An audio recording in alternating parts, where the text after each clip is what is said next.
Gozo que los que puedan conectar sus cámaras, por favor, se lo agradecería montones.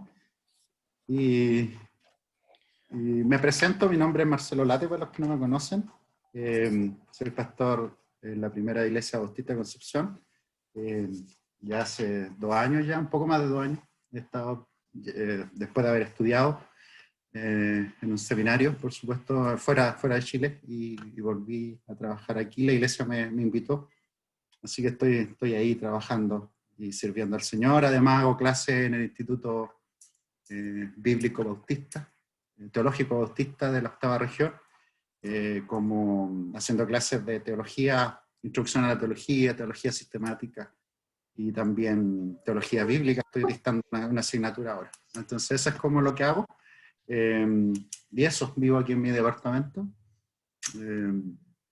Que está en el centro de Concepción, en Bulnes con Yentur, bueno, más o menos en el centro, la zona céntrica. Y así que tengo una bonita vista en el 4º piso, como para mirar para afuera. Es un departamento pequeñito, así que que para mí es suficiente, digamos, para mí. Eso, espero que sea un momento agradable de lo que significa estudiar esto de la posmodernidad y el cristianismo, y esperamos, digamos, que les sirva también para usted y para aplicarlo en su unión de jóvenes y lo que ustedes también van a hacer en el futuro, a lo mejor los llamados que ustedes tienen, a lo mejor en lo específico. Recuerden que Dios llama en lo específico también, y también nos va proponiendo desafíos para el futuro, y algo que tiene que ver con el estudio es parte de lo que hacemos. Y por eso quería comenzar con esto, que es una cita bíblica, para que lo entendamos en el contexto, porque vamos a ver algo un poquito más intelectual hoy día, de verdad. Yo, además de profesión, soy profesor de filosofía, entonces va a ser un poquito más intelectual, pero quiero partir de otra base para que ustedes entiendan el contexto. Y está en Marcos 12, del 29 al 31, dice así. Marcos 12, del 29 al 31, yo tengo aquí la traducción de la Nueva Biblia de la América. Me parece una traducción bien literal, que viene interesante revisar. Y dice así. Dice así. El más importante, hablando de los mandamientos, dice el Señor Jesús, dice, el más importante es, cita, recuerden que el Shema del Deuteronomio dice, escucha Israel, el Señor nuestro Dios, el Señor uno es. Y amarás al Señor con todo tu corazón y toda tu alma y con toda tu mente y con todas tus fuerzas. Y el segundo es este, amarás a tu prójimo como a ti mismo. No hay otro mandamiento mayor que esto. Les recuerdo que el mandamiento más importante desde el Antiguo Testamento, y que por supuesto el Señor aquí lo reafirma, Jesucristo, es amar al Señor con todo lo que uno tiene. Esto, insisto, está en Deuteronomio 6, del 4 en adelante, ¿no es cierto? Es lo que se conoce como el Shema. Oye Israel, amarás al Señor con todo tu corazón, con toda tu alma, que significa en el hebreo, en nefesh, con toda tu vida, pero también con todas tus fuerzas, que en el hebreo esa palabrita significa con todos los recursos, con todo lo que uno tiene. Entonces, por eso, cuando se traduce aquí al griego, y aquí estas palabras, dice con toda tu mente y tus fuerzas, porque es con lo que todo uno tiene, no fuerzas físicas, porque uno, ¿cómo podría, no sé, usted tendría que ir más al gimnasio, ¿no es cierto?, para amar más a Dios, ¿no es cierto? Pero no es el punto del texto, ¿no es cierto? Es con toda la fuerza en el sentido de los recursos que uno tiene, con todo. Entonces, pero fíjense que dice claramente el texto con toda tu mente. Entonces, un poquito vamos a hablar de eso, de amar a Dios con toda nuestra mente. Yo creo que el mejor punto cuando empezamos a estudiar algo, porque esto puede traer mucha vanagloria, puede traer mucha arrogancia, es precisamente decir que esto que hacemos nosotros, que tiene que ver con el estudio a veces, con amar a Dios con nuestra mente, tiene que ver con la adoración. Entonces, nosotros adoramos a Dios a través del estudio. Nosotros adoramos a Dios. Ese es el contexto que nosotros hacemos para que no lo perdamos de vista. la alabanza a Dios, a través de nuestro pensamiento también. Recuerden que el apóstol Pablo después dice, llevando en el 2 Corintios 10:5, dice que nosotros llevamos todo pensamiento cautivo a la obediencia de Jesucristo, ¿no es cierto? Todo pensamiento cautivo a la obediencia de Cristo. Entonces, por eso cuando nosotros inclusive, a lo mejor si alguno de ustedes está estudiando, si está en el colegio, o en algún instituto, o en su trabajo, o en la universidad donde estén, eso también tiene que ser para adoración y alabanza de Dios. Entonces, un poquito quería dar ese contexto, porque tenemos que entenderlo así para no volvernos arrogantes a veces con el conocimiento, ¿ya? Sino al contrario, ser humildes delante de Dios y hacerlo en adoración.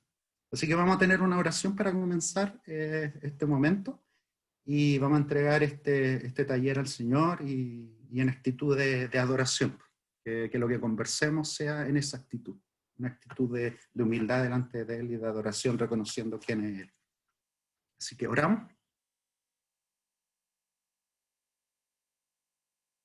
Señor, queremos humillarnos delante de ti, queremos reconocerte quién eres, bendecir tu nombre en esta tarde, exaltarte por sobre todas las cosas, Señor. Lo grande que tú eres, lo magnífico, Señor.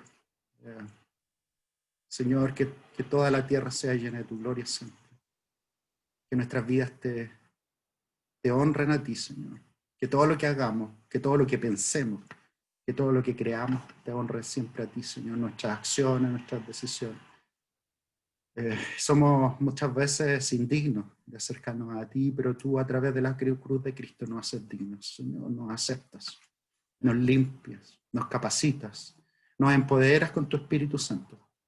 Nos guías, nos da sabiduría, discernimiento. Y en estos tiempos muchas veces que son difíciles, en nuestra época sobre todo, que vemos problemas también a nuestro alrededor, te pedimos también que tú nos ayudes, que tú nos bendigas, que tú vayas delante de nosotros, Señor, dándonos discernimiento, valentía también, paciencia, amor por los demás, y sobre todo amor por ti.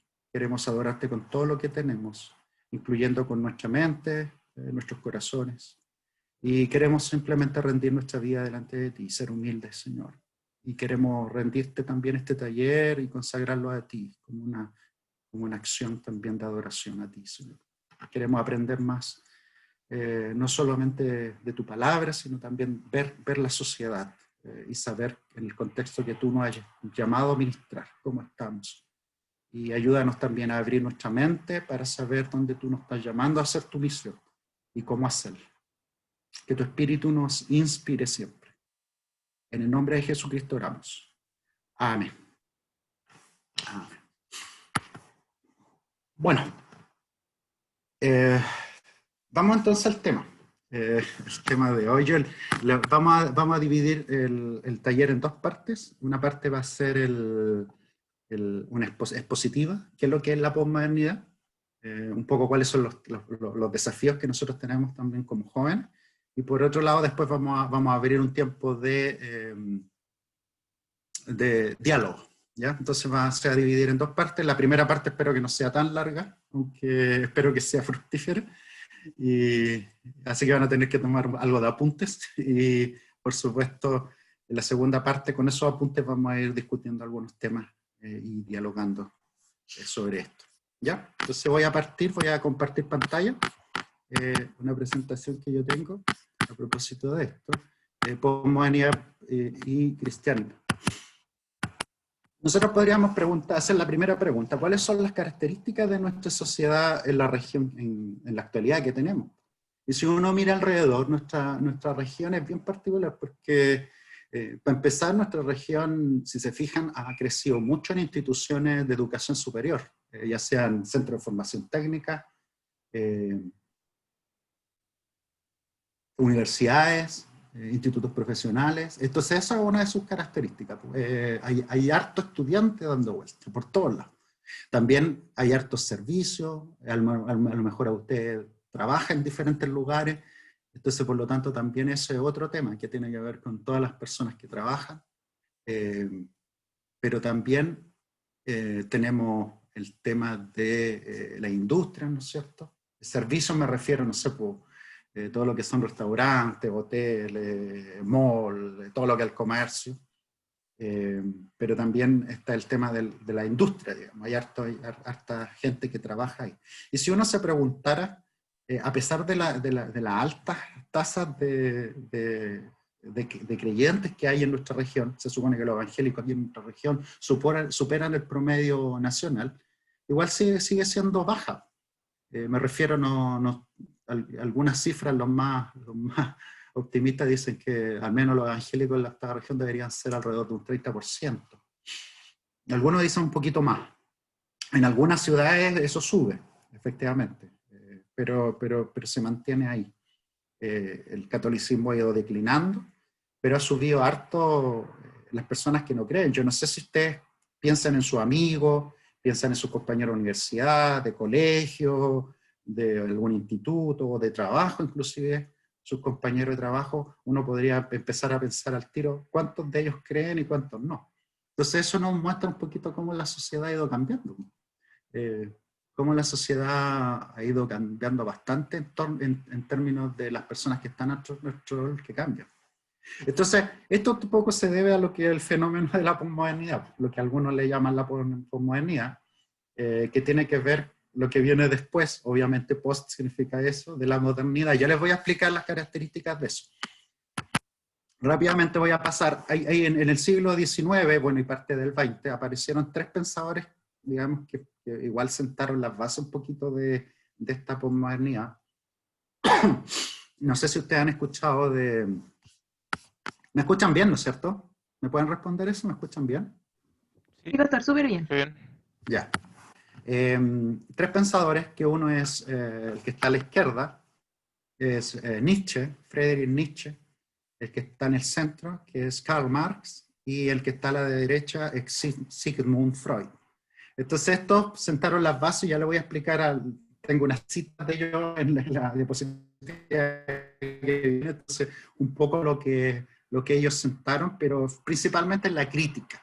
Ellos empezaron a criticar todo, la idea de Dios, la idea de creencia, la sociedad, la economía, la psicología, por ejemplo, en el caso de Freud, y empezaron a crear un método de crítico, llamemos. Eso es lo que le llaman el método crítico, principalmente en la línea del marxismo, de Marx, Karl Marx. Y yo no sé si ustedes han escuchado alguna vez del método crítico, pero la idea es que esto empieza a hacer mella en todo, digamos. En el sentido de que todo se critica, todo se critica. Quizás ustedes han escuchado los debates, digamos, en la televisión o los debates políticos, y que muchas veces el tema ideológico tiene que ver harto con eso, con crítica como metodología, inclusive, como método. Bueno, y aquí vienen algunas citas que yo te traje para usted a propósito, para explicarle un poco este cambio, digamos. Después en las diapositivas que vienen les voy a explicar la diferencia entre modernidad y posmodernidad, que es lo que a nosotros nos interesa. Pero algunas citas que a lo mejor a ustedes les podrían interesar para poder ir explicando este fenómeno que ha pasado desde el siglo XIX, pero sobre todo en el XX y principalmente del 1960 en adelante. Una cita de Nietzsche: no existen hechos sino solo interpretaciones, o sea, solo perspectivas. O sea, lo que vale es la interpretación, no el hecho mismo. No existen hechos sino solo interpretaciones, la interpretación de los hechos. O sea, cada persona puede interpretar y puede interpretarlo como quiera, y esa interpretación es la que finalmente se impone. No existen hechos, eso significa, no existen hechos sino solo interpretación. Ustedes han visto eso, pero si esa es tu idea nomás, pues no sé si han escuchado eso, pues si esa es tu idea nomás, pues tu opinión, es tu interpretación de la realidad, pero eso yo no tengo por qué compartirlo. Y los hechos, digamos, pasan a segundo plano. Marx dice: los filósofos se han dedicado a interpretar el mundo, de lo que se trata ahora es de transformarlo. Transformar el mundo, o sea, lo que importa ahora es la práctica. Fíjense que un poco de eso vemos hoy día, ¿no es cierto? A propósito, desde el de octubre 18 del año pasado, del 18 de octubre del año pasado, lo que se trata es transformación. No se trata simplemente de quedarse pasivo, sino de transformar el mundo, con la práctica. Entonces todo lo que es pensamiento ya queda en segundo plano, porque lo que importa es la praxis, pura praxis, ¿no? Tercero, esto es lo que dice Freud, el ego no es el amo de su propia casa, en el sentido de que la conciencia, uno siempre ha definido que la conciencia es lo que me define a mí, pues, o sea, mi yo, eso es lo que me define a mí como persona.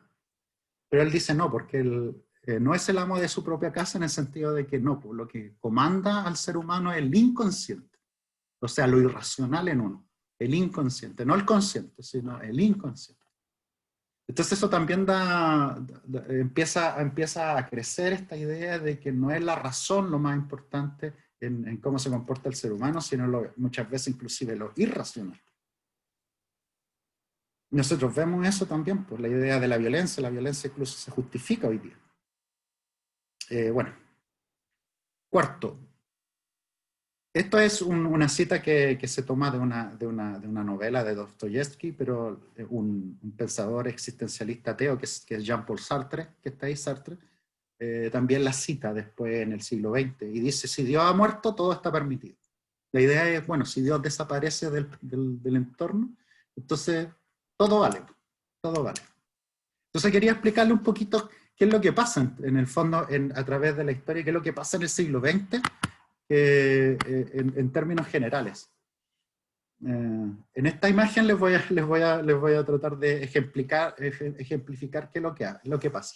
Mira, generalmente se pensó que toda la realidad tiene un fundamento o tiene una esencia. Para nosotros los cristianos, ¿quién es nuestro fundamento y esencia? ¿Alguien me puede responder eso? En el caso del cristianismo, de nosotros, ¿quién es nuestro fundamento y esencia de toda la realidad? Cristo. Jesús. Jesús es el fundamento y Dios, el Dios trino, ¿no es cierto? El creador de todo, ¿no es cierto? Entonces, por lo tanto, claro, Dios es el creador de todo lo que existe, nuestro Dios trino. Y por supuesto, todo el mundo, todo lo que nosotros vemos a nuestro alrededor que cambia, algunos le llaman imagen, es fruto y aparece por la creación de él. Pero ¿qué pasa si yo, voy a mover esto, qué pasa si yo elimino esta parte? Chiquillos, a ver, ¿alguien me podría responder? ¿Qué pasa si elimino eso? ¿Qué es lo que queda? ¿Qué queda? Una sociedad sin fundamento. Exacto. Y algo solamente que cambia, ¿no es cierto? Todo lo puro que cambia, lo que vemos a nuestro alrededor, lo material, ¿no? Lo físico. Lo que algunos le llaman la imagen. O sea, queda la pura imagen, ¿no? Fíjense que en nuestra sociedad, ¿cuán importante es la imagen? Sin fundamento, sin esencia muchas veces. Es la imagen lo que queda. El mundo que cambia, ¿no? Pero sin fundamento, como dice alguien por ahí. ¿Se entiende, no? ¿Me van siguiendo? Y eso es un poco lo que pasa en nuestro mundo postmoderno, digamos. Se elimina esa parte, digamos, del fundamento, o lo esencial, y queda simplemente lo que cambia. Entonces, todo lo que puede ser una identidad, inclusive, se elimina. Se elimina, entonces ahora la identidad pasa a ser cualquier cosa. Lo que yo defino, ¿no es cierto?, según mis principios.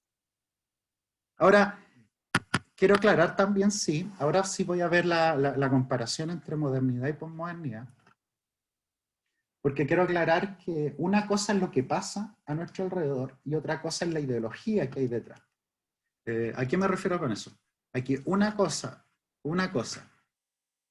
es el hecho de que nuestro mundo efectivamente ha estado cambiando. Efectivamente, ahora se toma mucho más en cuenta diferentes culturas. Recuerden que eso está en nuestro mundo, digamos, hoy en día se toma en cuenta diferentes perspectivas. Porque eso está pasando así y eso no necesariamente es negativo. Pero el problema es que algunos lo toman como ideológico en el sentido de que tratan de imponer eso. Eso es un problema. Entonces a eso se le llama posmodernismo en el sentido de ideología. Pero voy a hacer la comparación entre la modernidad y la posmodernidad, uno que viene desde la Ilustración en adelante. La Ilustración, recuerden que es un periodo, yo no sé si ustedes lo estudiaron en el colegio, le dijeron lo que era la Ilustración, pero es un periodo donde, del siglo XVIII, donde empieza todo el énfasis en la razón, en la ciencia, en el progreso. Y por otro lado, después la posmodernidad de los 60 en adelante, que rompe un poco con ese esquema. Lo rompe. Entonces, voy a hacer la comparación por puntos, ¿ya? 1 y 1, 2 y 2, 3 y 3, 4 y 4, para que entiendan que voy a ir haciendo una comparación entre la modernidad y la posmodernidad. Ya, voy a partir por el 1. Pienso, luego existo. ¿Habían escuchado esa expresión de Descartes, ¿no es cierto? De Descartes. ¿La habían escuchado, supongo? Pienso, luego existo. Lo que significa eso no es que uno trate de decir, que porque estoy pensando, entonces estoy existiendo. No se trata de eso. Se trata de que el fundamento de la realidad es el ser humano. O sea, en la medida que tomo conciencia de mi existencia, entonces, por lo tanto, ya sé que existo. Eso es como la idea. Entonces, el fundamento del conocimiento es el ser humano mismo. Eso por un lado. Por el otro lado, ya habíamos citado a Nietzsche que dice, no existen hechos, sino solo interpretaciones. Entonces ya el fundamento inclusive del ser humano se borra. No es ni siquiera el ser humano el fundamento de la realidad. Ese es el punto. En la modernidad se buscaba la unidad. Y en la posmodernidad, ¿qué es lo que se busca? Si ustedes se fijan, la diversidad. Entonces tenemos unidad versus diversidad. O sea, diversidad de pensamientos, diversidad de cosas. Por supuesto, en la modernidad se buscaba un solo pensamiento. 3.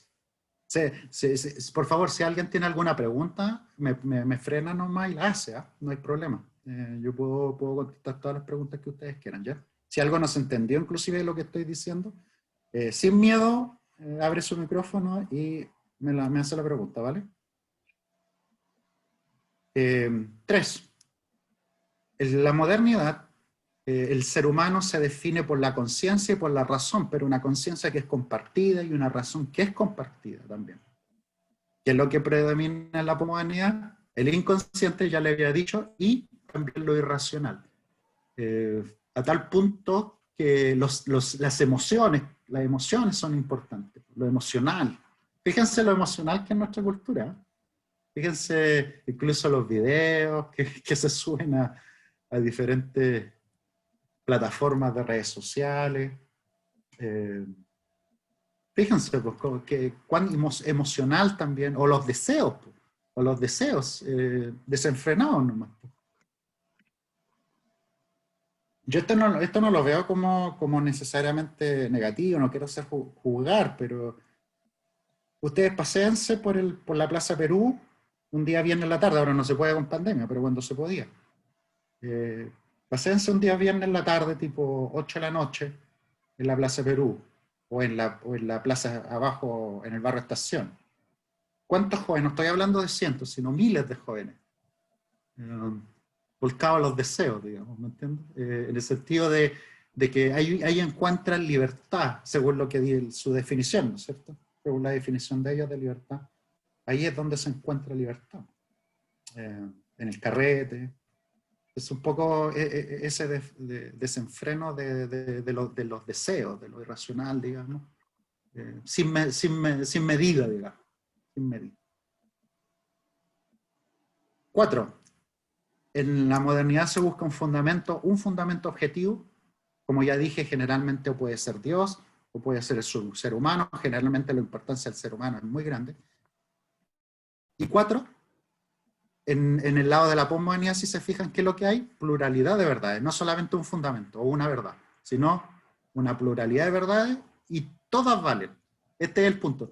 No es solamente que existan verdad y mentira, sino que en el fondo cada perspectiva vale y es valiosa, y cada perspectiva es verdad en el fondo. Si eso es lo más complicado, porque todo es válido, todo vale, todo es válido en ese sentido. Sea lo que sea, digamos, es válido. Y uno no podría cuestionar a nadie porque es válido. Imagino que algunos se han encontrado con alguna situación aquí, así que vayan guardando sus ejemplos para después, para el diálogo, ¿eh? De alguna de estas cosas Ustedes vayan guardando sus ejemplos también ahí, por favor, a ver si lo anotan ahí, para cuando conversemos de esto. 5. Importancia del yo en la modernidad y importancia en la posmodernidad, importancia de la comunidad. ¿Pero a qué me refiero con comunidad? A la tribu. O sea, la tribu me define. Mi tribu, mi grupo, a eso me refiero. Mi grupo me define. Fíjense que hay grupos que piensan casi igual. Hay grupos que más o menos piensan bajo las mismas ideas, bajo las mismas formas de pensamiento. Hay muchos ejemplos de esto. Pero eso es lo que define al ser humano, a ese grupo, y es válido, como decíamos en el punto anterior, y es verdad para ellos. Entonces, por lo tanto, incluso yo se lo podría imponer a otro, o incluso yo podría actuar violentamente si alguien se supone que me pasa a llevar, ¿no es cierto? Entonces, esa es la diferencia, la importancia del yo y la importancia de la comunidad en la definición mía. O sea, la identidad la tengo en la comunidad, no solamente en mi individualidad. 6. En la modernidad el progreso siempre trae bienestar, o sea, hay que progresar, progresar, progresar. Mucho se ha escuchado del progreso, el progreso nos trae bien, el progreso esto, el progreso esto otro. En la posmodernidad, después de la Segunda Guerra Mundial, se dan cuenta que a lo mejor el progreso no trae tanto bienestar. Entonces, a lo mejor el progreso, por ejemplo, la bomba atómica, la experimentación, cierto tipo de ciencia que experimenta con seres humanos, con animales, a lo mejor no trae tanto bienestar, sino que trae malestar. Entonces, ahí fíjense que aparece lo que yo les decía antes de la crítica. Se empieza a criticar la sociedad también, en ese sentido. 7. Metanarrativas. La metanarrativa significa relato, o sea, significa una narrativa que explica toda la realidad. Por ejemplo, la Biblia es una narrativa que explica toda la realidad. Entonces, por lo tanto, o por ejemplo el marxismo o el mismo capitalismo explicaría toda la realidad, ¿no sé? En la posmodernidad lo que importa son las micronarrativas, no las macros, porque de hecho las macros ya no se toman en cuenta, digamos, sino que importan las micros, todas válidas. Esa micronarrativa, la que yo le decía de los grupos pequeños, mi historia importante, y cada historia es importante, entonces todo. Por ejemplo, decir, no, pues la Biblia, ¿cómo se le ocurre que va a decir la verdad? ¿No es cierto? No puede ser. 8. Se da en la modernidad importancia al proceso y en la modernidad la instantaneidad. Todo tiene que ser rápido. Todo tiene que ser descargado ya. No, nada de proceso. A lo mejor a alguno de ustedes les pasa esto, ¿no es cierto? Todo rápido. Dios, por favor, ¿dónde se descarga esta aplicación para que me respondan la oración ya? No pasado mañana, ni en 3 días más, ni en un mes, ni en no sé, ni en 5 años, sino respóndeme ya. Y el aprendizaje es lo mismo. La idea de que esto del proceso de aprendizaje a veces cuesta. Después vamos a hablar un poquito de eso, pero es complejo el tema de la lectura bíblica, porque para nosotros la lectura bíblica y el aprendizaje de la palabra y la relación con Dios toma tiempo. Entonces eso de la instantaneidad nos complica a nosotros. Porque la idea es darle tiempo a Dios, darle tiempo a la palabra. Bueno, por eso lo vamos a hablar un poquito más adelante. 9. La sociedad del orden y la autoridad. La modernidad es la sociedad del orden y la autoridad. Todo se trata de mantener ordenado y la autoridad también es importante. La autoridad política, la autoridad de la iglesia todavía es importante en la modernidad, o la autoridad de la ciencia. Pero en el caso de la posmodernidad se critica el orden y la autoridad. Fíjense en este último tiempo, ¿no? Aquí en Chile sí se ha mostrado eso, ¿no? Fíjense, ¿qué es lo que se critica? El orden, que se critica la autoridad. Quizá entre los mismos círculos de ustedes, o de sus amigos, o vecinos, o personas que ustedes conocen, eso es lo que se está criticando, el orden y la autoridad. La autoridad hace crisis para ellos. Entonces ya inclusive la autoridad no se toma en cuenta. Y insisto, para nosotros es súper complicado esto, porque nosotros creemos en la autoridad de Dios, y creemos en la autoridad de la palabra de Dios. Entonces nosotros sí tenemos una autoridad. 10. lo que importa es la investigación científica, a eso se llama empírica, la investigación científica y la transmisión de conocimiento físicamente. ¿A qué me refiero con físicamente? A través de libros, artículos, publicaciones. En cambio, en la posmoneda, ¿qué es lo que tenemos? La globalización tecnológica. Yo me puedo contactar con mi amigo, el otro día estuve conversando con un amigo fuera del país, así rápidamente, sin ningún problema a través de Zoom, tuvimos una reunión. Uno se contacta con las personas a través de, no sé, Facebook, WhatsApp, con llamada WhatsApp. Tengo un amigo que es chileno que está en Canadá y nos contactamos con ellos a través de WhatsApp, nos llamamos con videollamada, una cuestión que para ustedes a lo mejor puede ser natural porque crecieron en esto, pero para los que somos un poquito más viejos, el hecho de hacer eso era impensable, no sé, por los 90.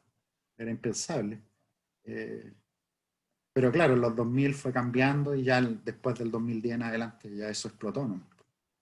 Y esto también empieza a plantear las relaciones humanas de una forma distinta. Las relaciones humanas son distintas, sobre todo la comunión, que nosotros es tan importante para el cristianismo. La comunión es distinta a través de las redes sociales. Imagínense que ahora estamos conectados, pero no estamos físicamente conectados en el sentido más propio del término, sino a través de una pantalla, ¿no? Aún así ustedes podrán decir, pero hay unidad. Sí, pues porque nosotros tenemos una misma fe, pero aún sigue siendo de forma distinta. No sé si me siguen hasta aquí. ¿Hay alguna pregunta con respecto a este punto que yo pienso que es el que puede ser más complejo o que tiene muchos detalles? ¿Hay alguna pregunta hasta aquí? ¿No? O si no, paso, ¿no? Ya. Si no hay, 1, 2, 3. Ya. Si no hay, paso, ¿no? Bueno. Yo creo que me voy a demorar unos 10 minutos más, espero, y con eso ya terminaríamos esta parte y después viene el diálogo. Paradigmas contemporáneos. Yo no sé si conocen el concepto paradigma. Es importante que lo conozcan. El paradigma es una visión de mundo, un conjunto de creencias, de valores, de ideas que configuran la realidad. No tiene que ver un poco con conocimiento, pero es más bien los lentes con los que nosotros vemos la realidad.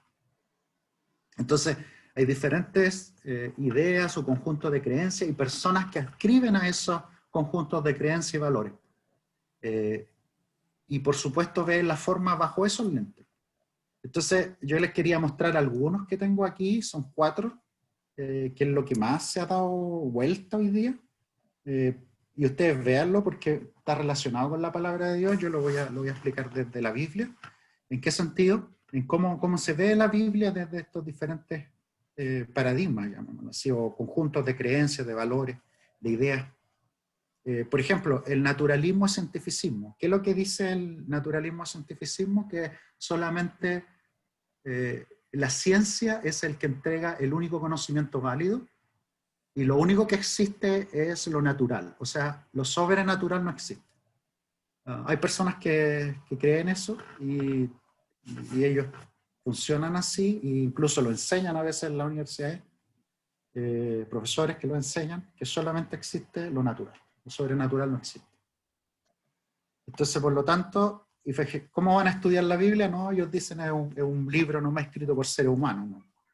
Que expresa la religión de un grupo, pero no son hechos verdaderos. Eso es lo que dirían ellos. 2, existencialismo y nihilismo. Obviamente hay existencialistas que son cristianos, ellos dicen, pero voy a ir por el lado de los existencialistas que son ateos y el nihilismo, que señalan que la vida humana tiene sentido aquí, ¿no? Pero no tiene trascendencia.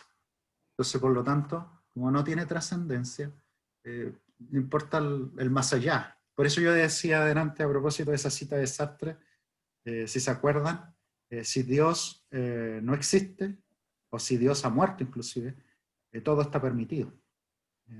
Todo está permitido. Obviamente nosotros no creemos eso, ¿no es cierto? Pero eso es algo que las personas creen en nuestro mundo.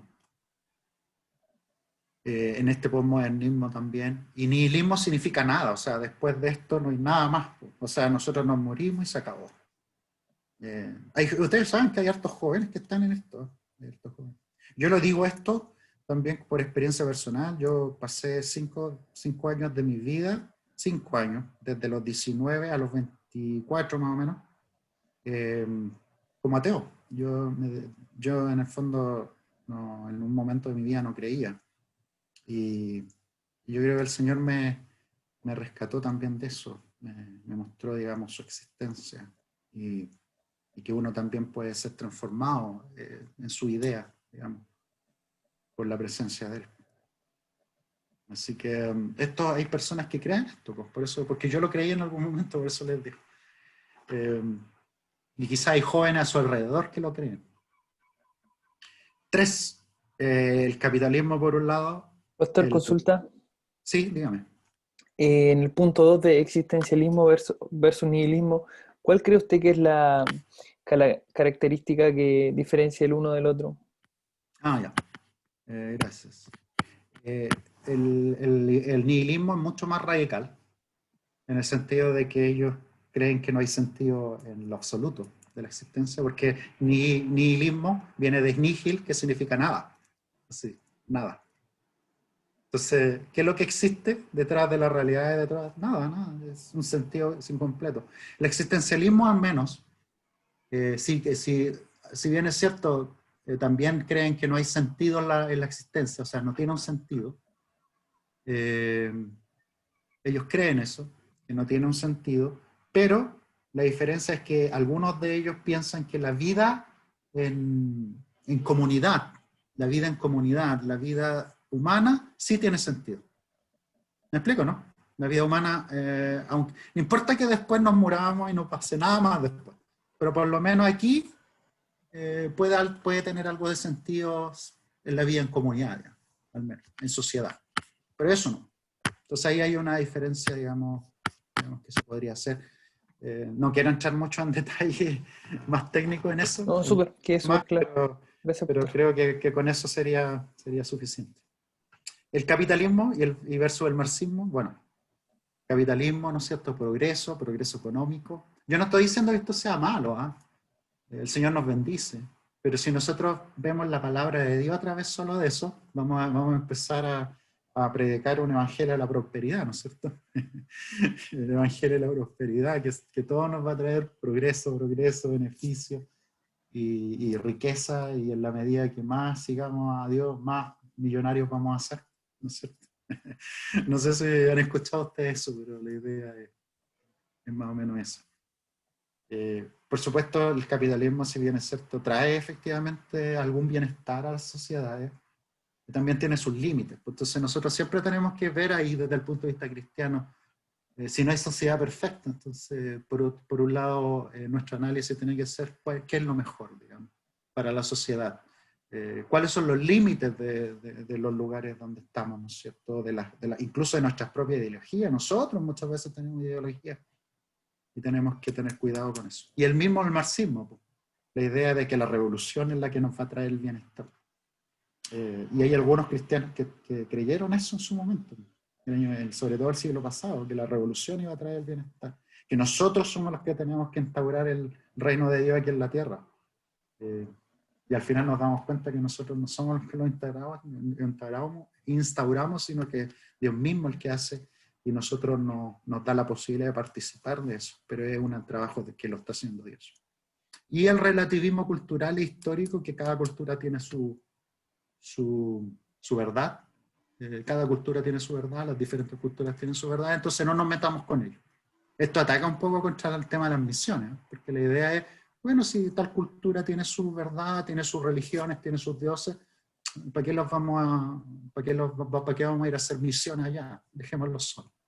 Y con respecto al relativismo histórico, tiene que ver con la historia. Cada momento histórico es distinto, entonces si la Biblia fue escrita en el primer siglo, ¿por qué tendríamos que aplicarla nosotros hoy día? ¿Entiendes? ¿Por qué tendríamos que aplicarla hoy día? Eso también hay que tomarlo en cuenta. Eso se llama relativismo histórico. Y finalmente solo quería llamarle la atención en esa observación que está a la derecha del nuevo ateísmo. Hay un nuevo ateísmo que ha estado surgiendo en los últimos años, que ya llegó a Chile, sobre todo en el último tiempo, llegó a Chile. No se demoró mucho en realidad para llegar esta vez, pero está aquí. La idea de que ellos piensan que la religión es nociva, entonces hay que tratar de eliminarla inclusive. Son completamente hostiles a todo lo que es el tema de la fe. Se llama nuevo ateísmo porque el antiguo ateísmo creía que no, que la religión igual podía servir a la sociedad, no eran hostiles, pero esto sí, esto en el fondo lo que hacen este grupo de personas, pensadores inclusive, algunos son científicos, es incluso ser misioneros del ateísmo. Son como misioneros, son como predicadores. Son como predicadores del ateísmo. Entonces hay que tener cuidado porque eso está, insisto, en nuestra comunidad, en la universidad y se está metiendo fuerte. Entre los profesores, entre los estudiantes. Esto yo lo he visto, por eso se lo digo. No sé si hasta aquí vamos bien. No sé, alguien me envió un mensaje al chat. Ah, sí, Benjamín dice los apóstoles del ateísmo, exactamente. De hecho, pastor, justo Sí, que lo mencionaba, me acordé de un libro de Luis Palau, que Dios es relevante. Ahí habla de los apóstoles del ateísmo, con los grandes pensadores, cómo hacían tesis, y algunos todavía las hacen en contra de la religión y de Dios. Sí. Y aquí se le ha llamado así, en todo caso en los últimos años se le ha llamado el nuevo ateísmo, así se le llama. Por lo mismo, porque son completamente hostiles a la fe. Hostiles. Después vamos a hablar, yo le voy a dar algunos libros, digamos, si que alguien quiere investigar un poquito más. Insisto, yo creo que después vamos a hablar de las respuestas, cuáles son las respuestas que nosotros tenemos que tener frente a esto, pero es bueno que lo digamos. Rápidamente para ir cerrando, porque me quedan algunas diapositivas. ¿Qué es lo que ha pasado con las creencias religiosas en nuestro país? ¿Qué es lo que ha pasado? Y esto es un tema importante porque, miren, esto es la encuesta bicentenario de la Universidad Católica, que lo hace todos los años. Miren, fíjense que aquí está del 2006 al 2019, y las tendencias. Lamentablemente no tenemos el último censo, porque el último censo, recuerden que iba a ser el 2012, quedó la escoba con la medición, y finalmente lo hicieron en el 2017, pero no incluyeron el tema de las creencias. Entonces no tenemos los datos más fuertes, pero al menos esto nos puede marcar una tendencia. Fíjense, la religión católica, lo que pasó del 70 al 45, algunos dicen con un poquito más, 49, pero fíjense, lo que pasó con la religión católica, menos de un 50%, alguien lo podría atribuir a qué? Probablemente a los escándalos, ¿no es cierto? A los escándalos que tienen que ver con los abusos. Probablemente esa es la razón. Fíjense lo que pasa con los evangélicos. Del 14 se mantiene creciendo poco, para arriba, para abajo, 16. Eso es, prácticamente no hay cambio, 18, 16, 18, 17. Eso en el fondo lo que se mantiene es parejo, ¿no?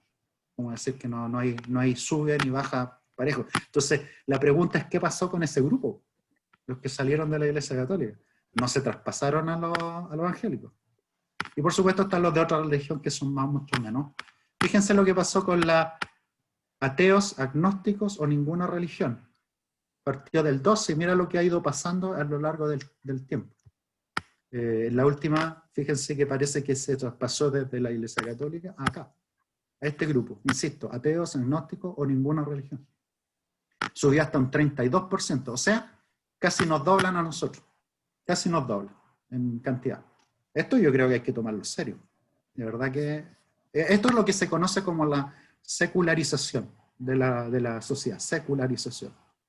Empiezan a crecer las personas que no creen en el fondo. Y aquí está de otra perspectiva, con números, con porcentajes. Fíjense que sé que estos son los porcentajes, pero aquí también está por la distribución de números. Fíjense, 45% los católicos, 18% los evangélicos, y aquí está el 32% del que yo les decía, comparado, ¿no es cierto? Con la otra religión 5%. Pero fíjense, mujeres hay más católicas, los evangélicos se mantienen más o menos igual, y en los ateos son más varones, ¿no es cierto? Ateos, agnósticos o ninguna religión.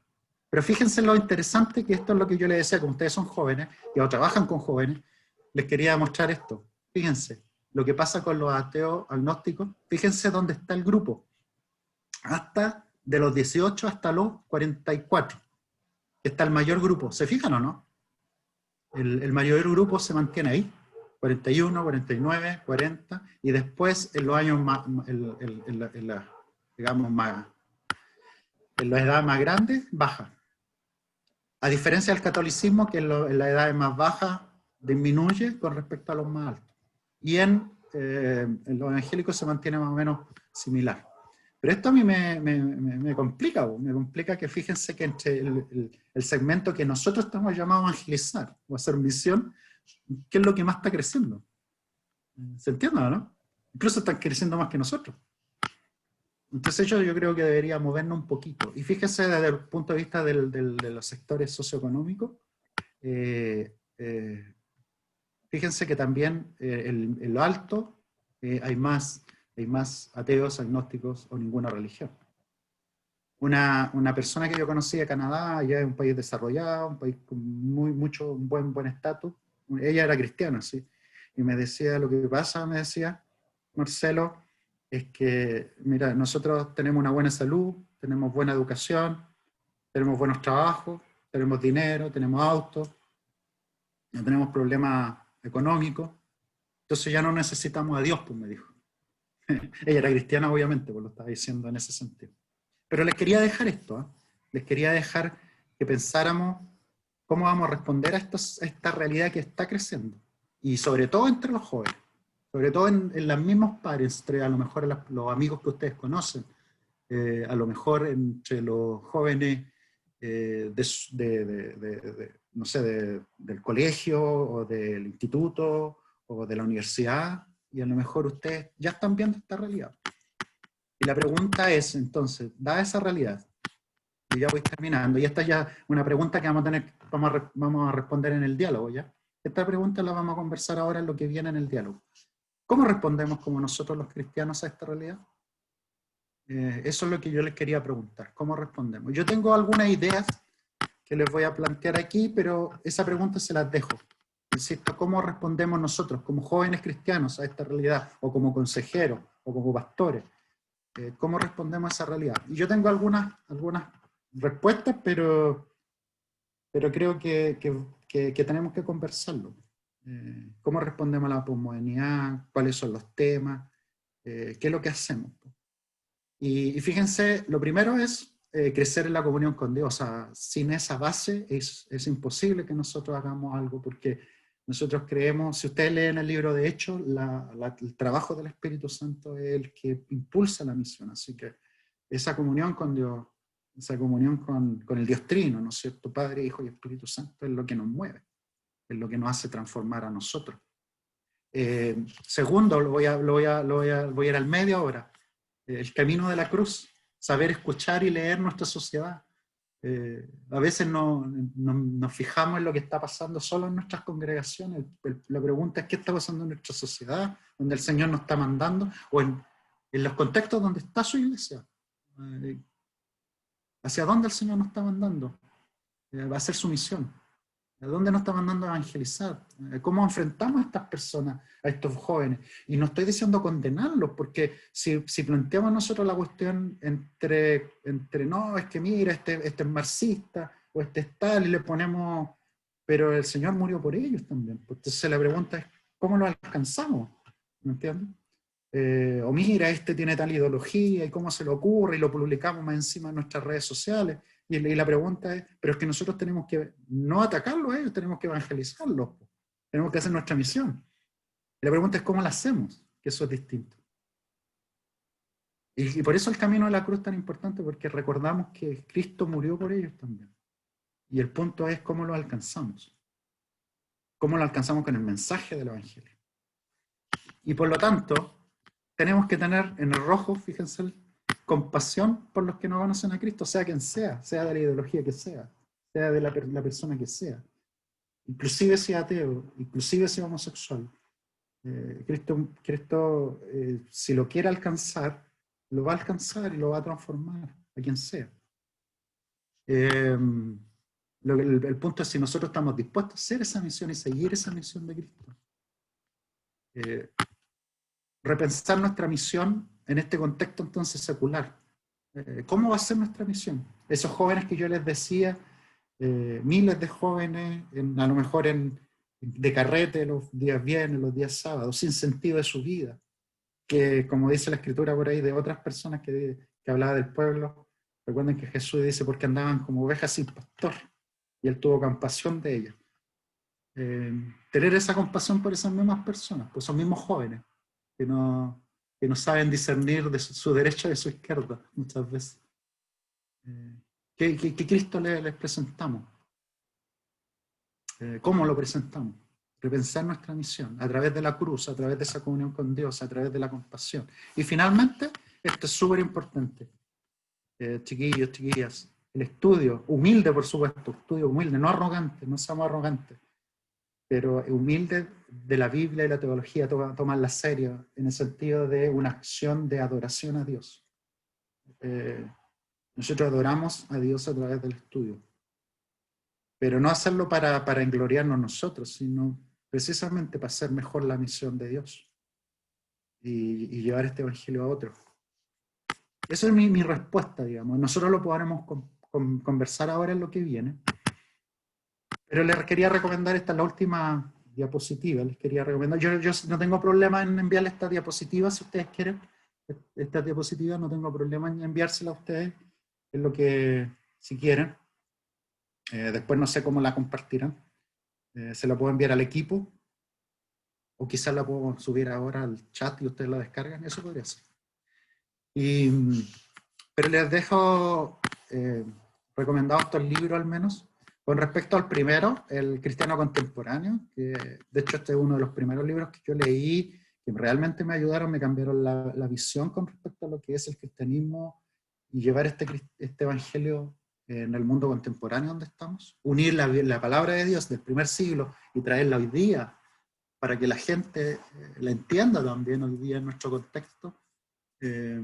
Fue un libro que me ayudó mucho, de John Stott, El cristiano contemporáneo, se lo recomiendo. Segundo, Verdad Total, que también nos ayuda a pensar todo esto, el tema del ateísmo, las diferentes ideologías que hay en medio de nosotros, de Nancy Pearcey y John Lennox. Este no es John Lennon, este es John Lennox, que es un matemático, fue profesor de la Universidad de Cambridge en Inglaterra, y ahora es profesor de la Universidad de Oxford en Inglaterra. Y por supuesto él es uno de los que ha respondido desde el lado de la ciencia al ateísmo, ese nuevo ateísmo del que yo les decía. Si pueden escucharlo, de sus prédicas, o a veces algunas están con subtítulos en YouTube, así que las pueden escuchar. Los que saben inglés los pueden escuchar en inglés. Y tiene un libro que se llama Ha enterrado la ciencia de Dios. Yo pensé que estaba en inglés solamente este libro, pero me di cuenta que estaba traducido al español, así que si lo pueden encontrar sería bueno. Y finalmente les recomiendo un buen libro de teología sistemática siempre. Hay que crecer en esto. Y de verdad que a veces uno no se puede quedar solo en algún momento con lo que aprendieron cuando niño en la escuela dominical. Llega un momento en que uno tiene que crecer y tiene que estudiar. Pero insisto, ese estudio tiene que ser desde el punto de vista de la oración y de la adoración a Dios. Así que prepararse no está mal, pero entendiendo que tenemos que amamos a Dios con nuestra mente y que tratamos de llevar todo pensamiento cautivo a la obediencia de Cristo. Tenemos la mente de Cristo, dice por ahí también el apóstol Pablo, ¿no es cierto? En 1 Corintios 2:16. Entonces, chiquillos, esto es lo que les quería presentar por ahora. Esa es la posmodernidad y nos presenta hartos desafíos. Quizás nosotros vivimos una vida muy relajada, muy emocional, muy de lo instantáneo, y les quería digamos, animar también a que podamos discutir ahora. ¿Cómo respondemos? ¿Cómo respondemos a este desafío? No tomarlo necesariamente como negativo, porque eso es parte de nuestra sociedad, nuestra sociedad está así. Y los cristianos siempre han respondido a lo largo de toda la historia, de las diferentes sociedades. Yo escuchaba a una persona, y era un pastor, que decía, la fe cristiana no es un fuerte que tenemos que defender, sino una mansión en la cual podemos vivir en ella, podemos disfrutarla, y a la cual invitamos a otras personas a entrar a la mansión. Dice, no es un fuerte, no es un fuerte el que tenemos que defender, sino al contrario. Es como una casa grande, a la cual nosotros la disfrutamos, pero también invitamos a otros a que entren a la casa. Así que, chiquillos, ¿cómo respondemos? No sé si primero hay preguntas, o segundo, si quieren empezar a responder la pregunta, ¿cómo respondemos a nuestra sociedad hoy día? Eso es lo que vamos a conversar en lo que viene. Abremos el debate. Pastor, yo tengo una pregunta. Benjamín. Basado en experiencias que me han pasado, que me he dado cuenta de gente que cree en Dios, de hecho, que ora en las noches, me cuenta, pero no va a la iglesia, no cree en las instituciones. Y también, mientras mostraba la estadística, yo decía, ¿no será también que ahí caben esas personas que quizás si uno les pregunta, ¿tú eres evangélica? No, no soy evangélica, pero sí creen en Dios. Incluso yo podría decir que muchas de esas personas quizás ahora más que algunos cristianos, porque me dicen, no, sí, yo doy gracias, mis agradecimientos, oro a Dios de las noches y todo eso. Y el desafío ahí igual lo encuentro como un poquito, o sea, es más desafiante, porque nosotros estamos acostumbrados a presentar el plan de salvación a Cristo, pero en este caso es de ellos un desencanto con la iglesia, porque creen en Dios, tienen incluso hábitos de cristianos, pero no se identifican con una iglesia. Gracias, Benjamín. Yo pasé por eso, así que lo entiendo perfectamente. Y yo decía, no voy a entrar nunca en una iglesia, decía yo. Así que lo entiendo perfectamente, porque efectivamente mi transición, digamos, de la fe pasó desde el ateísmo al, bueno, puede ser, hasta sí creo en Dios, hasta llegar a la iglesia no. Yo una vez le dije a un colega, yo empecé a trabajar en el colegio bautista, como profesor de filosofía, yo ya creía en Dios. Le dije, ¿dónde dice la Biblia que uno se tiene que congregar? Y llegó y me dijo, lee Hebreos 10:25, ¿no? Que es el caballito de batalla a nosotros. No dejéis de congregarnos, de congregarse. Como algunos tienen por costumbre. Entonces, me acuerdo perfectamente que me dijo eso. Pero ¿sabes lo que cambió mi visión del asunto? Es la comunidad. ¿Sabes que no es tanto el plan de salvación? Para serles sincero. El punto muchas veces no es el plan de salvación. El punto es que si nosotros estamos dispuestos a tener una relación con esas personas. ¿Me explico, no? Como Jesús lo hizo con sus discípulos, como con la gente. Claro, eso crea el contexto para hablarle de Jesucristo. Yo no estoy diciendo que no le hablemos alguna vez de Jesucristo, pero que partamos de la relación, o sea, que nos conozcan, que eliminen sus prejuicios. A mí lo último que me terminó de convencer, a propósito de la iglesia, porque yo siempre alegaba contra la iglesia, y a pesar de que me empecé a congregar, alegaba contra la iglesia, y mira, la iglesia esto, la iglesia todo, yo le veía todas las fallas. Uno tiende a ver todas las fallas. Y leí un libro de un teólogo precisamente anglicano, J.I. Packer, sobre Nehemías, y al principio él decía que a él le cambió la visión de la iglesia un versículo de Pablo, de la epístola de Efesios 5:25, cuando dice, bueno, está hablando de los varones, que amen a su esposa, pero les dice, así como Cristo amó a su iglesia, que dio su vida por él. Que dio su vida por ella. Entonces, ¿cómo tenemos? Entonces él decía, y claro, pues esa es la forma en que tenemos que hablar, tenemos que amar a Dios, pues. Perdón, a la iglesia, como Cristo, pues. ¿Sí o no? Amarla como Cristo, o sea, A tal punto que Cristo, entender que Él dio su vida en sacrificio por la iglesia. O sea, ¿qué mayor amor por la iglesia? Entonces, ¿cómo nosotros no vamos a amar a la iglesia? Y con iglesia no me refiero a la institución, yo creo que ahí está el problema de la confusión. Sobre todo nosotros los que somos bautistas. Que ahí está precisamente el problema de la confusión, porque la iglesia no es la institución, la iglesia es la comunidad de creyentes que siguen a Cristo. ¿Sí o no? Esa es la iglesia, pues. La iglesia somos nosotros. ¿Entiendes? Nosotros somos la iglesia. Nosotros somos el cuerpo de Cristo, las personas. Entonces, eso cambia todo el asunto. Y claro, obviamente somos imperfectos, tenemos que ser sinceros con respecto a la imperfección. Pero ¿cómo le vamos a decir a un amigo, oye, mira, ¿sabes qué? Yo quiero tener relación contigo nomás, pero no con tu señora porque es media penca? No podemos, ¿no es cierto? Entonces, si amamos a Cristo, tenemos que amar a su novia. Pues, ¿se entiende o no? Si amamos a Cristo, tenemos que amar a su novia. Eso, no podemos separarlo, ambas cosas. Y efectivamente tenemos que ser sinceros también, pues, o sea, somos imperfectos. Sí, porque somos imperfectos. Pero las personas que nos critican también son imperfectos. Entonces, la iglesia está hecha para imperfectos. Si son los enfermos los que necesitan médicos. Y una vez, ¿sabes qué me pasó eso? Y una chica, yo fui encargado de misión por 4 años antes de irme a estudiar al seminario y antes de llegar como pastor fui encargado de misión. Y una chica una vez en la misión, que era hija de una hermana de nuestra iglesia, un día estuvimos conversando del tema de la fe y todo esto, y por qué su alejamiento de la iglesia y todo eso. Y me dice, ¿y qué? Me dijo, así mismo. ¿Y qué? Me dijo, la iglesia está llena de pecadores, me dijo. Hay más pecadores adentro que afuera. Yo le dije, sí, le dije yo, es verdad. Y siempre hay un espacio para una más. Se largó a reír nomás, pues. Se largó a reír y se fue. Se fue así, pero se rió. Siempre hay un espacio para un imperfecto más.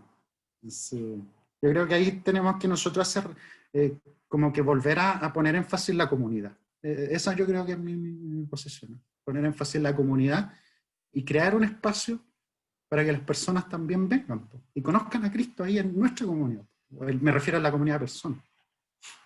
Pero no querramos, no sé, pues yo no tengo problema con que alguien predique en la calle, pero no queramos, no sé, pues entregarle un tratado y nos vamos y no nos interesa la persona, qué es lo que está pasando, sus problemas. Entonces tenemos que tener, yo una vez le hacía un desafío a la iglesia mía, pues, les decía, imagínate si en un año, cada uno de nosotros se preocupara de una persona nomás, de una sola persona. Hablarle de Cristo, acompañarla, relacionarse, orar por ella, todo eso. Yo le decía, quizás a final de año seríamos el doble. ¿Sí o no? Una persona no. Cada uno. Al final de año seríamos el doble. Entonces, pero nos cuesta, pues, nos cuesta hacer eso. Nos cuesta hacer eso. No sé si alguien más quiere decir algo. ¿Cómo podemos enfrentar este mundo? Yo tenía un comentario más que la respuesta en concreto a la pregunta. Ya. De que yo siento que muchas veces se ve como, por ejemplo, el tema de la ciencia, de algunas doctrinas, se ve como que siempre son en contra de la religión. Y es Sí. porque muchos de los pensadores de la ciencia coinciden con que son ateos por su forma de ver solo los hechos de las cosas y no interpretaciones o guiarse solo por lo visual. Pero yo que en parte considero que estoy en la banca de la ciencia, yo veo que no hay nada que contradiga a Dios en la existencia de la ciencia tampoco, porque primero son cosas aparte. No porque alguien crea en la ciencia o crea en Cristo no puede creer en una de las otras, porque Cristo es una cosa de fe y ciencia es una cosa empírica. Entonces, son cosas que no chocan, porque si Dios creó el universo de cierta forma, eso es lo que ve la ciencia, descubrir el mundo que creó Dios, pero no necesariamente está en contra de él. Solo que, como dije, mucha gente científica está coincidentemente en contra de la religión, por factores que hay externos a la ciencia como tal. Entonces, siempre he visto que se embolsan mucho a la ciencia que está en contra de la religión y muchos cristianos están en contra de la ciencia y todo lo que ésta postula, solo porque creen que está en contra de sus creencias también. Entonces ahí hay como una rivalidad bien recíproca de ambos lados. Sí, sí, y gracias Fernando por eso. ¿Puedo decir algo acerca de lo mismo? Sí, sí, dale nomás, Matías. Algo cortito en realidad, es que tenemos que ver como que la ciencia se preocupa de las cosas físicas, mientras que la creencia en Dios va en un tema completamente metafísico, porque no es algo que esté dentro de la Tierra. Y por eso no son cosas que se tengan que condecir sí o sí, como algunas personas piensan. Y por eso mismo las personas, Fernando, Matías ya que hizo este comentario, los que tienen en el ámbito de las ciencias, los cristianos tenemos que hacer es subir nuestra voz en ese sentido. Yo creo que es algo, o sea, no quedarnos callados tampoco en el momento de los que hubo, porque yo tengo amigos que son cristianos y se sienten como que los presionan demasiado que se queden callados. Entonces de repente no tenemos que quedarnos callados, no, porque no hay contradicción, esta misma contradicción que ustedes dicen que hay que decirlo. Pero hoy en día a veces se hace mucho bullying, pues, por eso mismo. Y fíjense que yo estoy de acuerdo con eso, hay que entender que, porque algunos creen, y eso es lo que es el problema, que algunos científicos creen que Dios como que explica lo que ellos no pueden explicar a través de la ciencia. O sea, lo que le llaman el Dios de los espacios, digamos. Lo que deja la ciencia sin cubrir, entonces eso se puede explicar con Dios. Y no, pues, nosotros no creemos eso. Creemos que Dios es el Señor de la creación. Creemos que el Señor de nosotros mismos, inclusive, es que es el Señor de todo, pues. Entonces, es mucho más grande lo que nosotros creemos a propósito de Dios. Él es el Señor de todo lo que existe, inclusive de los científicos. Entonces, inclusive de la ciencia, digamos. Entonces, por eso es importante tener claro, digamos, que Dios es mucho más grande que esa explicación acerca de Él. Cristian. Sí, que quería aportar igual a raíz de lo mismo, de que de repente ya no es un tema solo de lo que yo creo que es mi fe, porque ahora la gente, el modernismo, el postmodernismo, son gente que es estudiada en el tema, pues entonces ya nos atacan con que no, es que yo no creo en Dios, no, y dan razones concretas, pues científicas, entonces yo creo que ya va más allá de que es por mi fe, sino que hay que meterse en el tema, no sé, pues en buscar información, en leer, para debatir con base, pues con cosas concretas, de acuerdo a, por ejemplo, hay temas que, por ejemplo, el apruebo y el rechazo, o lo que se está viendo hoy en día. Entonces, Pero, sí, yo agradezco eso, Cristian, y efectivamente tenemos que prepararnos, pero no olvidemos que estamos en misión, ¿no? No olvidemos que estamos en misión. ¿Por qué? Porque cuando nosotros tomamos partido por un lado u otro, a veces condenamos al otro, ¿me entiendes? Pero nuestra misión es alcanzarlo a ellos también. exacto. ¿Me explico, no? Entonces tenemos que tener cuidado igual con cuando entramos en el juego del mundo, digamos.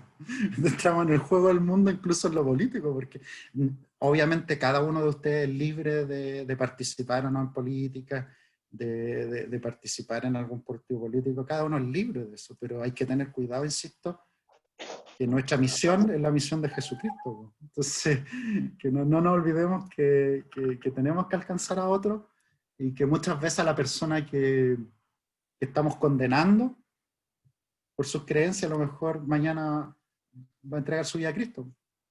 Entonces, tengamos claro ese punto, porque estamos en misión. Estamos en misión. Siempre estamos en misión. Diego. Yo creo que lo que usted dice es bastante cierto cuando hablaba de que nosotros también tenemos que no callarnos. ¿Ya? Claro.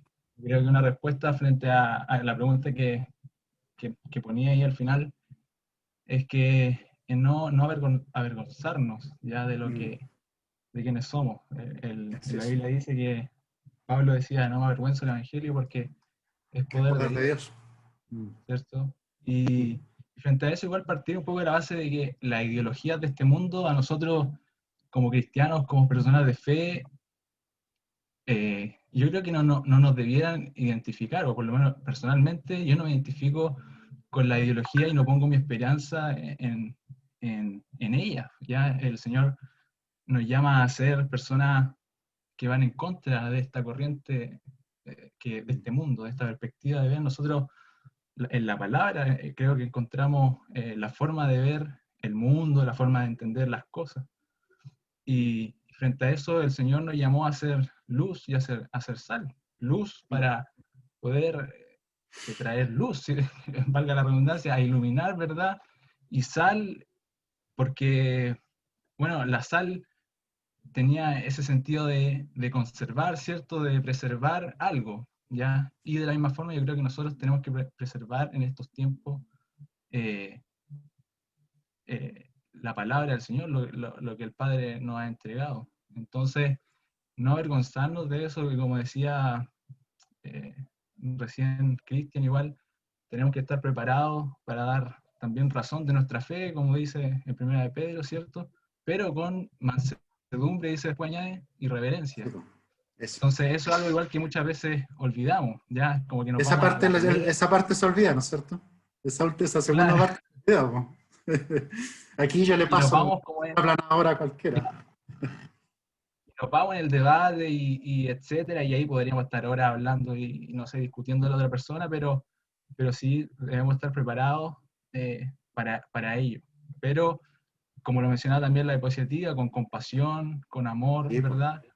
Y entendiendo que nosotros, nuestra ciudadanía es celestial también. Eso, que nosotros no pertenecemos a este reino terrenal, este reino carnal, ¿cierto? Mundano, sino que también nosotros somos hijos de Dios, nacidos del Espíritu, y nuestra ciudadanía también está en los cielos. Entonces, la ideología de este mundo, si bien estamos en este mundo, ¿cierto? Pero no somos de este mundo, pero yo creo que el Señor se ríe nomás cuando ve todos estos temas de ideología, de la prueba, el rechazo, etcétera, porque esto es súper ajeno a Él. Su reino se trata de otras cosas. Su reino es justicia, es paz, es gozo en el Espíritu. El Señor, cuando trajo el reino, trajo la gracia, trajo el perdón, trajo su amor. Entonces, si bien eso no nos quita quizás hacer parte de nuestros derechos y deberes cívicos, obviamente, Claro. pero entender también que este mundo es un mundo caído, ¿ya? Claro. Y nosotros somos la luz y la sal, y somos los encargados de llevar ese poder. Cuando Pablo dice, no avergüenzo del Evangelio porque es poder de Dios, el poder. ¿Cuál es ese poder del que habla la Biblia? Los milagros, las señales, lo que hacía Jesús. Y yo creo que esa es la tarea de la iglesia en este tiempo. Y de esa forma yo creo que el mundo va a creer y va a darse cuenta de que hay un Dios. Sí, ahora sí, es verdad. Pero cuando habla Pablo del poder contra la razón, en el sentido de que nosotros tenemos que efectivamente hacer la misión, pues, no avergonzarnos, no quedarnos callados, no tenemos por qué avergonzarnos de lo que somos. Si nuestra identidad está en Cristo, no tenemos por qué avergonzarnos de eso. De hecho para uno sería un orgullo, digamos, al contrario, que uno incluso bienaventurados somos si nos persiguen. Si no es el tema, ¿no es cierto? Pero lo que sí quería decir algo con respecto al poder, que en el Nuevo Testamento no se hace diferencia entre lo sobrenatural y lo natural, en el sentido de poder. ¿A qué me refiero con eso? A que en la Biblia, por ejemplo, todo lo que tiene que ver con, no sé, una gran empresa, no sé, que se convirtieran 3.000 al mismo tiempo al principio, ¿no es cierto? ¿Se acuerdan? Ese relato ya. Eso es una obra de poder, porque no es una obra que podamos alcanzar nosotros. ¿Entiendes? Esa no es una obra que ninguno de nosotros podría alcanzar. Entonces esa es una obra de poder de Dios. ¿Entiendes? Entonces no hace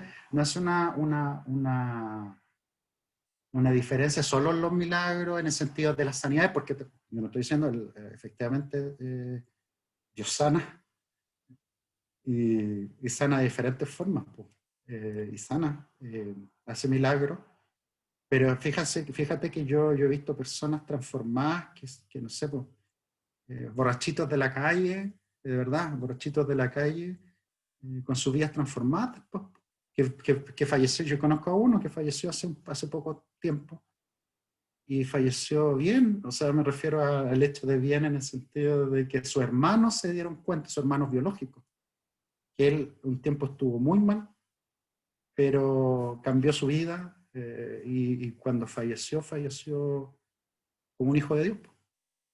Entonces esa transformación yo creo que no la podríamos hacer nosotros, porque él no pasó por una institución de rehabilitación, ¿entiendes? No, de drogas ni alcohol.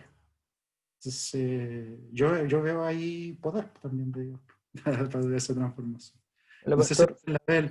Entonces lo que estoy tratando de decir es esto: no nos avergoncemos, veamos también lo que Dios puede hacer, estar en misión, hacerlo como decía Diego, con compasión, no con arrogancia, y entendiendo que las personas, que una persona que hoy día rechaza el Evangelio, mañana la puede aceptar. Y los caminos de Dios son así. Eso. Gino.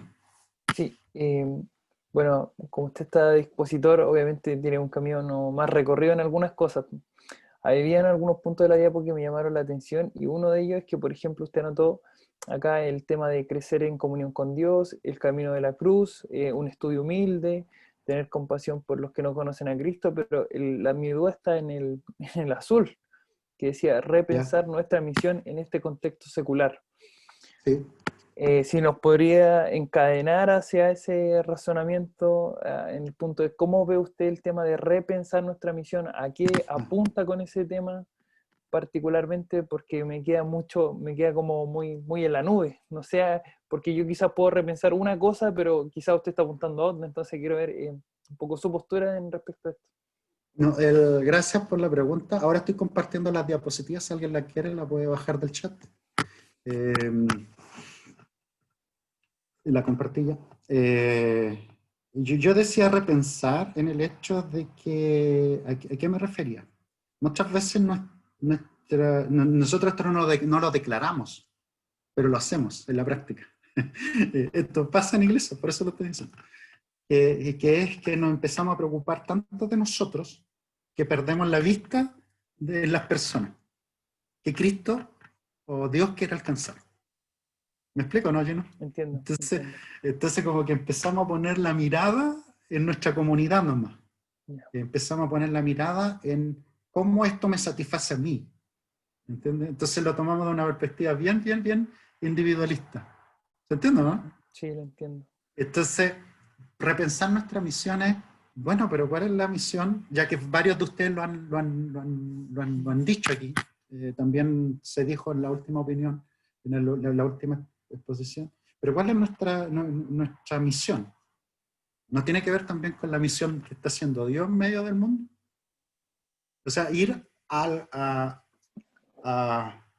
misionar en medio de ese grupo de jóvenes. Y por ejemplo... Que ahora, por ejemplo, está cambiando. Pero sí, es cosa de que tú vayas a la Plaza Perú un día viernes a las 8 de la noche, ¿cuántos están carreteando ahí? Correcto. Entonces, la pregunta mi duda, por ejemplo, es... ¿cómo es nuestra misión en ese contexto? ¿Cómo tenemos que hacerla? Eso. Me entendí. Y, por ejemplo, ya, basándonos en esa pregunta, ¿qué usted tuvo una vida, por ejemplo, usted decía que... mundana, fue ateo, mundana. ¿no? fue ateo, dije, no dije nada. No, yo lo voy a decir con todas sus letras, toda la vida mundana, es verdad. Pero, por ejemplo, usted fue ateo. Entonces, ¿qué críticas, por ejemplo, ahora en la posición de pastor que está ahora, qué crítica haría o ve en la iglesia actual? ¿Qué es lo que estamos conversando? Que muchas veces las personas no nos entienden lo que le decimos. Y ustedes van a decir, pero es que porque tienen cegado el entendimiento. No, estoy hablando solamente de lenguaje. No estoy hablando del tema del espíritu, ni de la parte espiritual, digamos, en esto, no. Estoy hablando simplemente de un tema de lenguaje, que muchas veces usamos un lenguaje que entre nosotros funciona, pero que, por ejemplo, que nuestros compañeros de la U nunca lo entenderían. Eso, por ejemplo. Comprendo, ya. Y lo otro es que... Eso principalmente, pero lo otro es no preocuparse de las personas. Lo que conversábamos antes, ¿se acuerdan? hay que preocuparse de las personas, porque imagínate, si tú, por ejemplo, ya, yo no creo en Cristo, y tú te acercas a mí, pero tú llegas y me entregas un tratado nomás. Yo insisto, Claro. montón de formas de evangelización o de hacer misión. Pero si tú me entregas un tratado nomás y te da lo mismo lo que yo estoy pasando, te da lo mismo. No te preocupas de mí, digamos, como persona. Entonces, ¿de qué? Entonces esa otra crítica, que si vamos a hacer la misión, preocupémonos de las personas. Po. Como Cristo se preocupó de las personas en su tiempo. Po. Si Él es nuestra imagen, po, Cristo es nuestra imagen. Entonces, si Cristo se preocupó de las personas, nosotros también preocupémonos, oye, ¿cuáles son los temas que están pasando? ¿Cuáles son sus problemas? Oye, oremos por ella. Oye, si tiene alguna enfermedad, oye, oremos por la enfermedad, oremos por sus familiares, cuáles son sus preocupaciones, cuáles son sus angustias.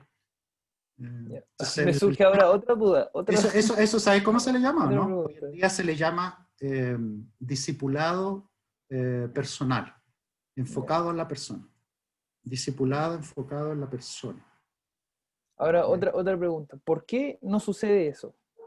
¿Por qué no pasa esa hambre de generar ese nexo con la persona al tiro? De yo anhelar, o porque como usted decía, si uno trajese, ya, pongamos el número, 200 en la congregación, y usted decía, si trajeran a uno, serían el doble. ¿Por qué no quizás no tenemos, o no se da esa hambre? ¿Qué piensa usted a raíz de eso? ¿Qué conclusiones saca? Yo lo que creo es que a veces nuestras congregaciones, no quiero decir esto, pero lo voy a decir igual, ¿lo digo o no lo digo? Estoy como ayer coachando. Somos cómodos a veces. Eso es lo que yo creo, que nuestra vida cristiana es cómoda. Eso es lo que pienso. Y creo que no hay una real pasión, y voy a ocupar la palabra pasión por Dios. Pasión, ese amor que hablábamos al principio, ¿no es cierto? Que lo leímos, ama a Dios con todo, ámalo pero con todo. Y ese jugarse con pasión, yo creo que en cierta manera muchos cristianos lo pierden con el tiempo. La pasión por el compartir. Nicole, ¿estaba Nicole? Gracias, pastor. Quería un poco complementar su respuesta, y es que cuando uno discipula a alguien, cuando uno quiere tomar a alguien y llevarlo de la mano, es súper difícil.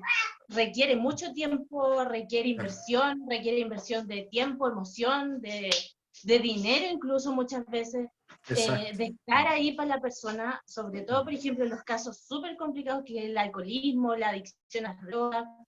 Hay que estar ahí porque ellos realmente siempre están cayendo nuevamente. Entonces, una de las cosas por la que yo creo que también la iglesia no lo hace es porque requiere mucho tiempo. Requiere mucho tiempo estar ahí, es muy dependiente la gente nueva cuando recién llega. Entonces, nuestra función es estar ahí en ese momento en el que la gente realmente necesita tener a alguien que sea el puntal para seguir. Y con Cristian nos acordamos de una película que vimos cristiana y hablaba sobre la pesca deportiva. Y una persona le decía a un creyente, es que yo no creo en Dios porque cuando me toman en cuenta, después me botan, me dejan ahí. Es como una pesca deportiva, pesco y después tiro el pescado de nuevo al agua porque ya hice lo que quería y lo dejé ahí. Hago un tratado y chao. Sí, es como que se toma como funcional a la persona. Funcional a mí. Ferni. Sí, yo también, hablando de lo mismo, quería también comentar que creo que es parte como de la sociedad en general de hoy en día, ser como súper, sí, me preocupo de mí y vivo, y como que digo así como, tengo esta buena relación con Dios, voy a la iglesia, trabajo en mi iglesia, pero como que no me relaciono más allá con mis hermanos. Y creo que eso es como lo que pasa en general, porque de hecho viene como de la sociedad normal, entre comillas, incluso fuera de la iglesia, que es como, porque es difícil concebir un vínculo con una persona en cualquier situación, y yo creo que la iglesia tal vez más todavía, porque a veces cuando llega alguien nuevo que hay muchas cosas que todavía no sabe, y hay que estar ahí como guiando y todo, es como entre comillas, un sacrificio. Entonces creo que eso es lo que pasa, porque está como muy normalizado igual el ser como sí, yo tengo una relación con Dios y está todo bien, estoy bien.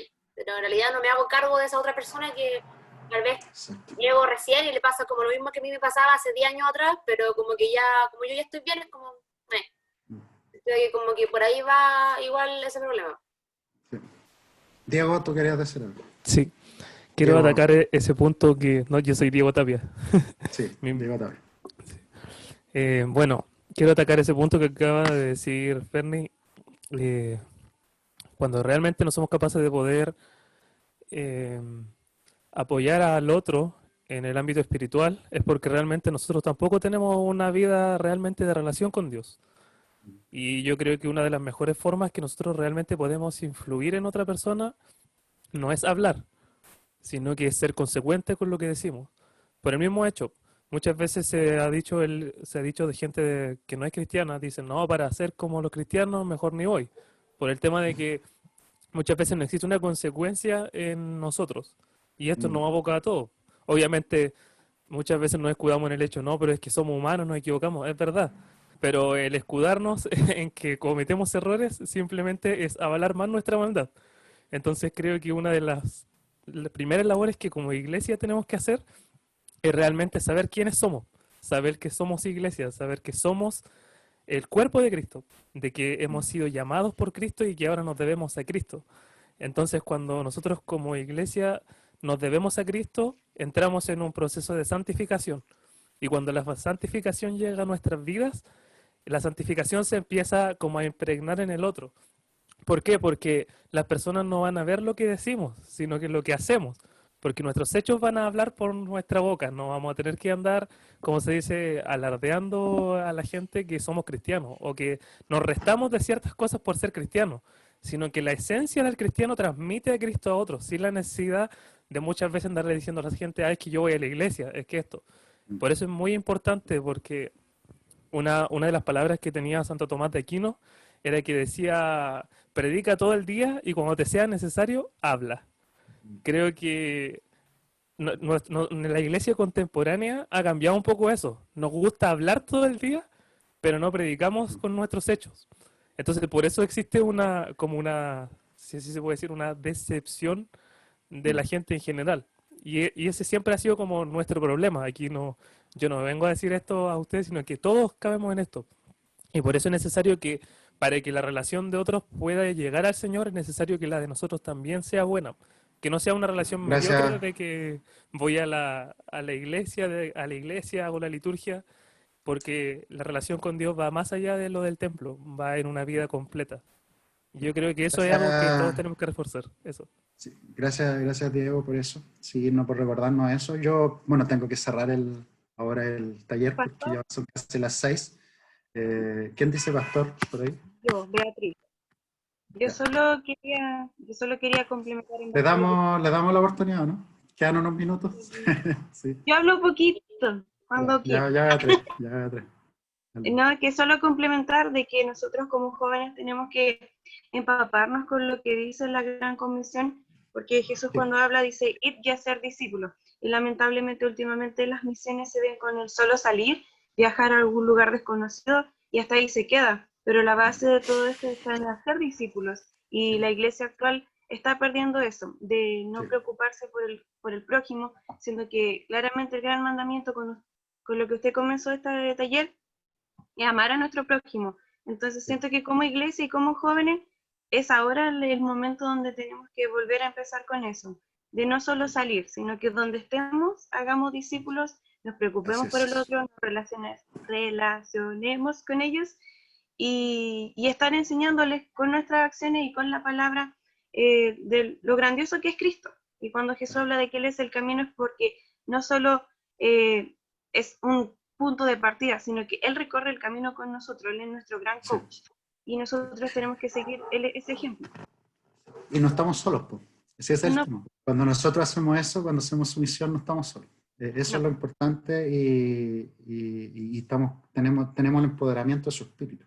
Yo lo que quería recordar era, para finalizar nomás, que tengo que finalizar, es primero, entonces, no olvidar el centro de lo que yo les decía en esa diapositiva, de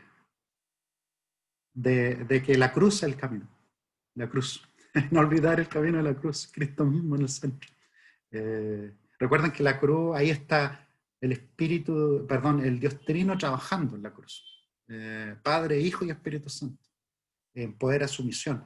En Apocalipsis 2:4 dice que algo tiene en contra de la iglesia de Éfeso. ¿Y qué es lo que es?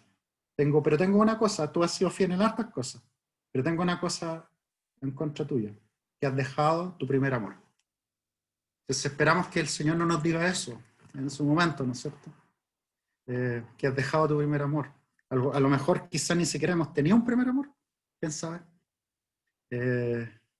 Y al contrario, tenemos que apasionarnos de nuevo por Dios y llevar este evangelio a todos sin vergüenza, levantar la frente y quizás también a lo mejor haya que partir, como alguien lo dijo por ahí, reevangelizando la iglesia. quizás ese sea precisamente el punto de partida. No quería decir esa última frase, pero esa es la verdad. Muchas veces a lo mejor que lo que necesitamos es reevangelizarnos nosotros mismos, en ese sentido. Nosotros mismos, partir por nosotros. Porque tampoco podemos apuntar al otro. Ese es mi último consejo, ¿no? Yo con esto termino y vamos a orar, pero a lo mejor no tenemos que partir apuntando al otro. Mira tú, o mira mi congregación, o mira mi iglesia. ¿Y qué tal si parten ustedes?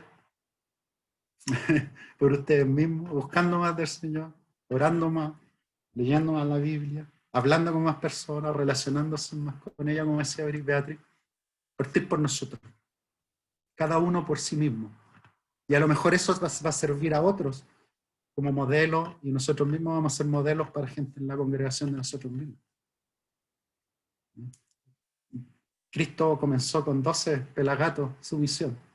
Y aquí ya vemos 36, hay más porque hay varios que están de 2. Entonces, ¿cómo no vamos a comenzar algo? Que es la misión de Cristo, ¿no es cierto? Para seguirlo. ¿Oramos? Tenemos una oración. Y pidamos al Señor esto mismo. Oremos en este mismo sentido. Señor, queremos alabar tu nombre y adorarte, Señor. Queremos rendir nuestra vida delante de ti.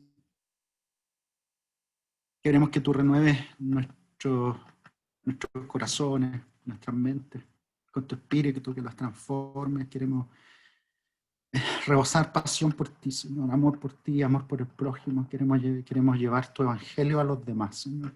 Que nos ayude a tener valentía, Señor, a no callarnos, a consagrar toda nuestra vida a ti, Señor. Darnos sabiduría, discernimiento de tu espíritu, Señor. Y que podamos ver tu gloria, Señor, en medio de nosotros, en medio de la misión que podamos hacer, Señor, y que tú vayas transformando las vidas de las personas, Señor. Que muestres, Señor, tus señales también en medio de nosotros. Oramos por nuestras vidas espirituales, Señor, que las podamos profundizar más en ti. Que no vivamos una vida superficial espiritual, sino que más profunda, Señor. Y que podamos, Señor, hacer tu misión. Queremos comprometernos primero nosotros, por todos los chiquillos, chiquillas que a lo mejor están tomando un compromiso ahora en este momento. Un compromiso contigo. Compromiso por la misión, a lo mejor. Quizás algunos de los chiquillos que están aquí o las chiquillas tienen un llamado específico tuyo, de algún ministerio. Te pido que tú le aclares el camino, Señor, le ayudes, les coloques pasión en su corazón, Señor, por ti. Que sean sal y luz en el mundo, pero también en sus congregaciones, que sean modelos, Señor, de seguimiento a ti, Señor, de proyectos, de ideas para para hacer tu misión. Que no seamos congregaciones o cristianos que solo nos centremos en nosotros mismos, sino que veamos con compasión al otro, Señor, con la mirada que tú los ves, Señor. Señor, que tu Espíritu nos llene siempre. Necesitamos de tu Espíritu, Señor. Necesitamos de la llenura de tu Espíritu para hacer tu misión. Sin ese poder, sin esa guía, no podemos hacerlo, Señor. Pero tú, Señor, sabemos que eres fiel y nos ayudarás en este camino, que no estamos solos, no estamos solos. Que tu bendición esté con este grupo de jóvenes, Señor, y que tu mano, Señor, esté con ellos. Que sus preocupaciones, sus ansiedades también tú las puedas calmar. Que tú pongas tu mano de paz en ellos, Señor. Y que seas tú siempre el que los llene. En el nombre de Jesús oramos. Amén. Amén. Gracias, pastor. Muchas gracias. Antes de retirar a los niños, le voy a pedir que puedan prender sus cámaras para poder sacar una fotito, la foto oficial del taller.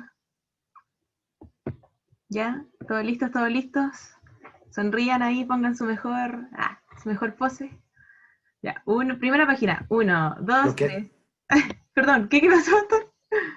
No iba a decir que la carita es lo que hay nomás. Ah, claro. Y ahora sí. 1, 2, 3. Ya. Vamos a la segunda página. Segunda página ahora. 1, 2 y 3. Ya. Ya, chiquillos. Muchas gracias, pastor. Sus últimas palabras. Ahora YouTube todos para seguir con Unidos en Cristo. Bendiciones y atentos ahí al YouTube y a los grupos de WhatsApp. Muchas gracias, pastor. Bendecido. Bendiciones a todos, a todas. Chao, chao.